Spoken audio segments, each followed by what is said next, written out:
अस्सलाम वालेकुम, welcome back to another episode of शोशा। आज बात होने जा रही है भाई डिप्रेशन के बारे में।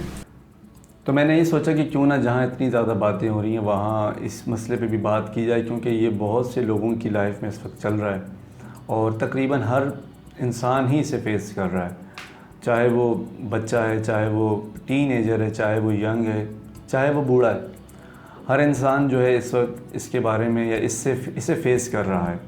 तो मैंने भी इन चीज़ों को फेस किया है और कर रहा हूँ, और मैं ये आप लोगों को बताने जा रहा हूँ कि मैंने ये चीज़ें क्या क्या फ़ेस की हैं और इनसे मैंने किस तरीके से फ्रीडम हासिल किया।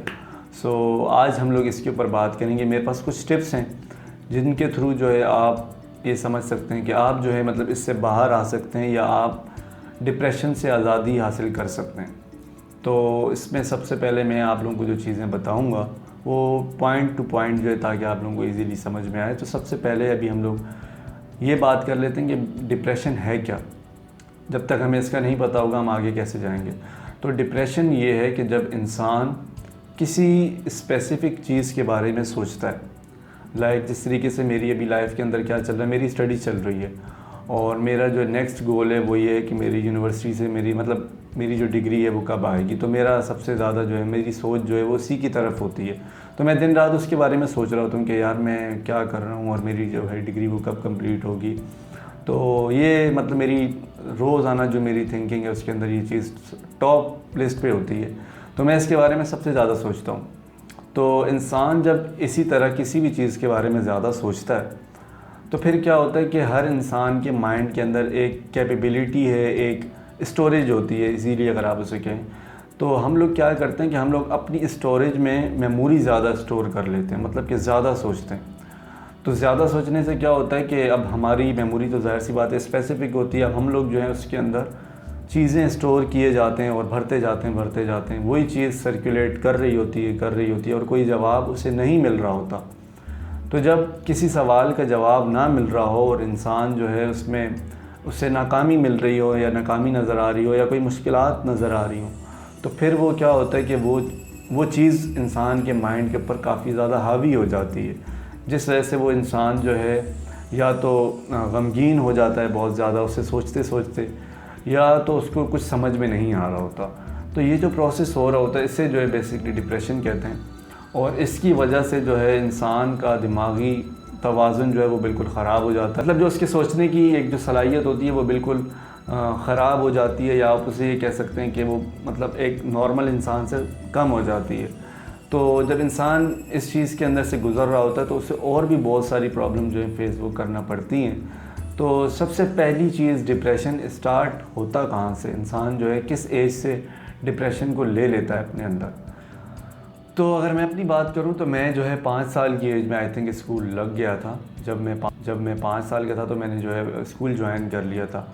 तो इसी तरह आजकल तो 5 साल भी नहीं होते, 3 साल की उम्र में जो है बच्चों को प्ले सेशन में स्कूल में डाल दिया जाता है। मतलब कि वही करते कराते 4-5 साल की एज में बच्चा जो है स्कूल में आता है।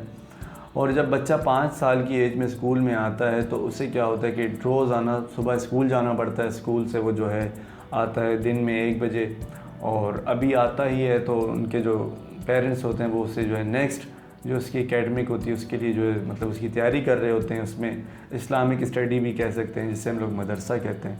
और शाम में जो है वो कोचिंग के लिए उसे भेज देते हैं। मतलब कि 5 घंटे सुबह और आया, उसने लंच वगैरह किया, उसके बाद दोबारा 2 घंटे के लिए वो चले गए इस्लामिक स्टडी के लिए, और वहाँ से वो वापस आते हैं तो अम्मी ने जो है स्कूल का बैग फिर हाथ में पकड़ा हुआ होता है और वो बच्चा जो है दोबारा कोचिंग चला जाता है। मतलब कि 24 घंटों के अंदर अगर हम लोग कैलकुलेट करें तो 5 से 6 घंटे का स्कूल होता है।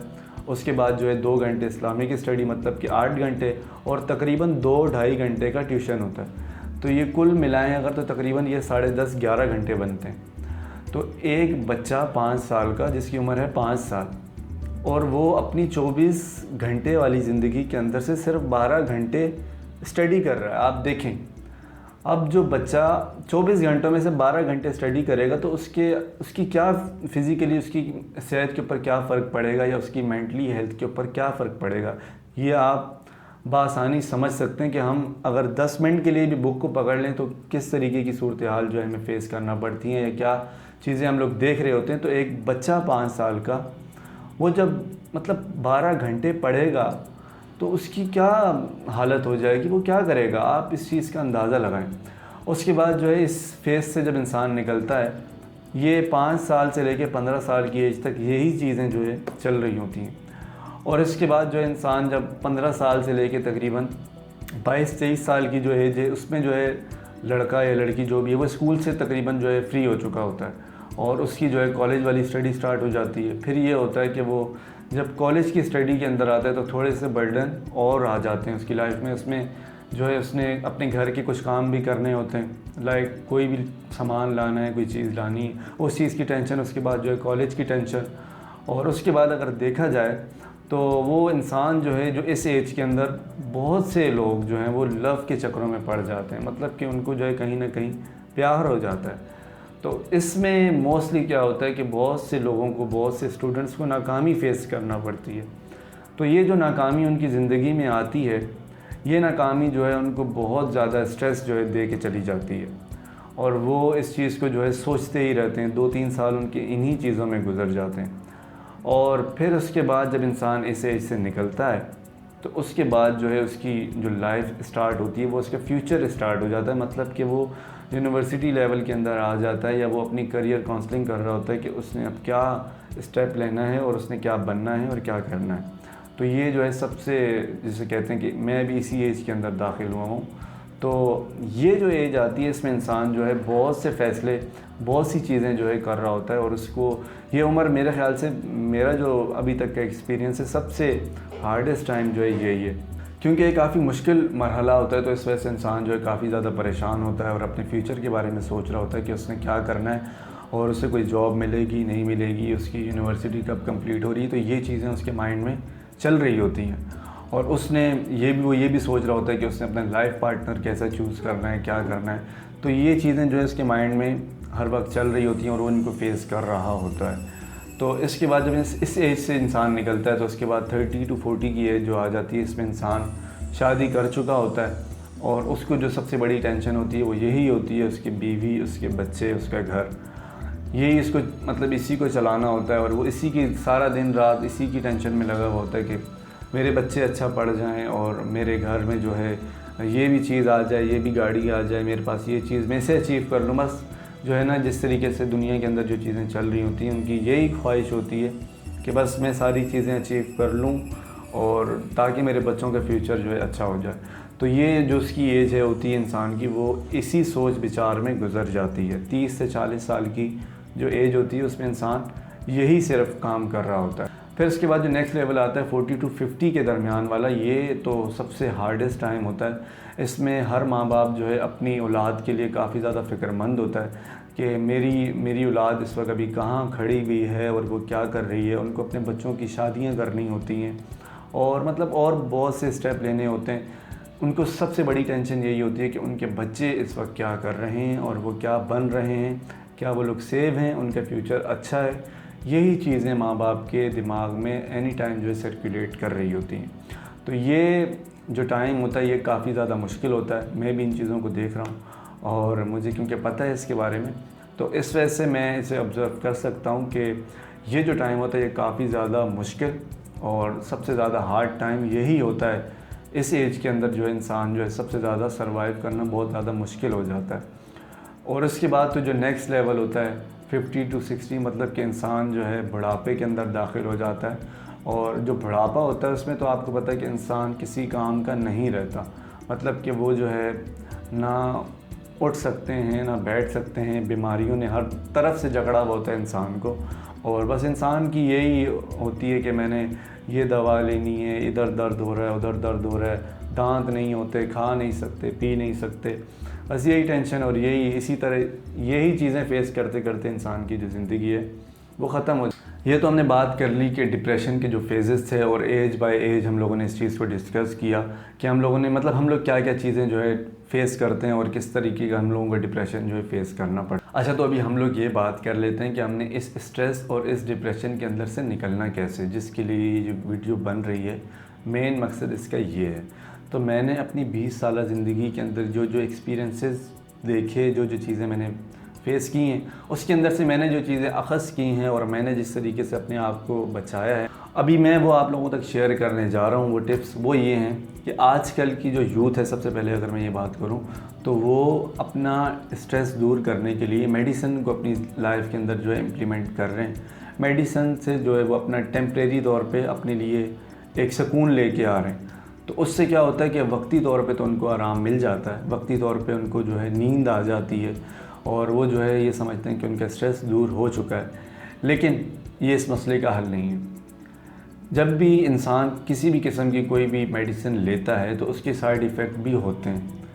तो इंसान जब मेडिसिन को अपनी लाइफ के अंदर ये समझ लें कि परमानेंट कर लेता है कि उसने ये चीज़ लेनी है, ये डोज़ लेनी है, तो वो उससे वक्ती तौर पे उसका वो असर तो जो है हो रहा होता है, मतलब उसको सुकून तो मिल रहा होता है, लेकिन उसके इंटीरियर बॉडी के अंदर बहुत ज़्यादा साइड इफ़ेक्ट उसको हो रहे होते हैं, जो कि उनका रिज़ल्ट एकदम तो सामने नहीं आता, थोड़ा टाइम लगता है, लेकिन वो चीज़ें सामने आती हैं और उनके जो साइड इफ़ेक्ट होते हैं वो आने वाली ज़िंदगी में उसे नज़र आते हैं। तो इसलिए जो लोग ये चीज़ें या मेडिसिन वगैरह ले रहे हैं, ये इनको बिल्कुल बंद करें। इससे जो है उनकी लाइफ पे और उनकी हेल्थ पे बहुत गहरा और बहुत बुरा इम्पेक्ट पड़ रहा है। तो ये चीज़ें जो है इंसानी ज़िंदगी के लिए बहुत ही ज़्यादा मुज़र सेहत हैं। अब हम लोग सेकंड पॉइंट के ऊपर चलते हैं। सेकंड पॉइंट ये है कि आपको अगर किसी भी किस्म की परेशानी है, किसी भी किस्म का स्ट्रेस है, किसी भी किस्म की प्रॉब्लम है, तो एज़ अ मुस्लिम मेरा जो अकीदा है, मेरा जो फ़ेथ है, वो मैं आप लोगों को सबसे पहली एडवाइस जो दूंगा वो ये कि आप अपनी लाइफ के अंदर जो है सबसे पहले तो नमाज को जो है आप अपनी ज़िंदगी के अंदर ले आएँ और नमाज 5 टाइम की जो है ना पढ़ना आप स्टार्ट करें और उसके बाद जो है इस्तिग़फ़ार और जो दीगर वज़ाइफ हैं उनको भी अपनी लाइफ के अंदर इम्प्लीमेंट करें। ये सबसे बेहतरीन चीज़ है और सबसे बेहतरीन तरीका ये है जिसका ना कोई साइड इफ़ेक्ट है, बल्कि इसके फ़ायदे ही फ़ायदे हैं इस दुनिया में भी। और अब हम लोग चलते हैं अपने सेकंड पॉइंट की तरफ। वो है भाई, हमें आउटिंग इख्तियार करनी चाहिए, घर से निकलना चाहिए, किसी खुली जगह, किसी खुली आबो हवा में जाके जो है वहाँ थोड़ा टाइम स्पेंड करना चाहिए, क्योंकि इंसान तंग जगह पे रह के या किसी भी एक जगह पे रह के बोर हो जाता है। तो बड़ी जगह या किसी नई जगह पे जाते ही इंसान जो है मतलब वो ये फील करता है कि काफ़ी ज़्यादा फ्रेश है वो। तो हमें जो है आउटिंग करनी चाहिए और इससे ये होता है कि इंसान मेंटली तौर पे थोड़ी उसकी ट्यूनिंग हो जाती है। इसी तरह हम लोग अगर गाड़ी लेते हैं कोई भी, तो उसकी भी हम लोग मंथली या कुछ टाइम के बाद जो है ट्यूनिंग करवाते हैं, क्योंकि वो उसकी बेसिक नीड है, उसका ऑयल चेंज करना, उसका फ़िल्टर। क्योंकि भाई वो गाड़ी है और उसकी ये चीज़ें चेंज करनी पड़ती हैं। इसी तरह इंसान को अल्लाह ने बनाया है, तो हमें भी चाहिए कि हम भी इसकी थोड़ी बहुत मेंटेनेंस किया करें। मेंटेनेंस में यही एक्सरसाइज हो गई, वॉक हो गई और कहीं आना जाना कुछ टाइम हम लोग दे सकते हैं अपने आप को। कोई बड़ी बात नहीं अगर हम लोग अपनी लाइफ के लिए, अपनी ज़िंदगी के लिए जो है 8-10 दिन निकाल के कहीं चले जाएं, तो ये कोई महंगा सौदा नहीं है। तो अब हम लोग चलते हैं अपने तीसरे पॉइंट की तरफ। तीसरा पॉइंट ये है कि हमें नए लोगों के साथ अपना इंटरेक्शन कायम करना चाहिए। दोस्तों के साथ मतलब कि थोड़ा सा टाइम स्पेंड करना चाहिए और उनके साथ बैठ के कुछ उनकी बातें सुननी चाहिए, कुछ अपना जवाब देना चाहिए, कुछ इस टाइप का करना चाहिए कि मतलब इंसान जो है पुरानी चीज़ों को भुलाए और नई मेमोरीज़ और नई चीज़ें जो है अपने दिमाग में लेके आए, इंटर करे, ताकि ये चीज़ें उसके दिमाग में सर्कुलेट करें। क्योंकि जब तक आप उन पुरानी चीज़ों को अपने दिमाग से निकालने की कोशिश नहीं करेंगे तो वो उस वक्त तक रिवाइंड करती रहेंगी, और अगर वो चीज़ें रिवाइंड करेंगी तो आपको उनको भुलाना बहुत ज़्यादा मुश्किल हो जाएगा। तो ये कुछ टिप्स थी जिन्हें मैं फ़ॉलो करता हूँ। आई होप कि आप लोगों को ये चीज़ें जो है समझ में आई होंगी और आप भी जब इन चीज़ों को अपनी लाइफ में इम्प्लीमेंट करेंगे तो मुझे उम्मीद है कि आपको भी एक अच्छा रिज़ल्ट मिलेगा। So this was the video, I hope you like it. Channel को लाइक एंड सब्सक्राइब करना मत भूलिएगा। इंशाल्लाह जल्द ही मुलाकात होगी। जब तक के लिए अल्लाह हाफ़िज़।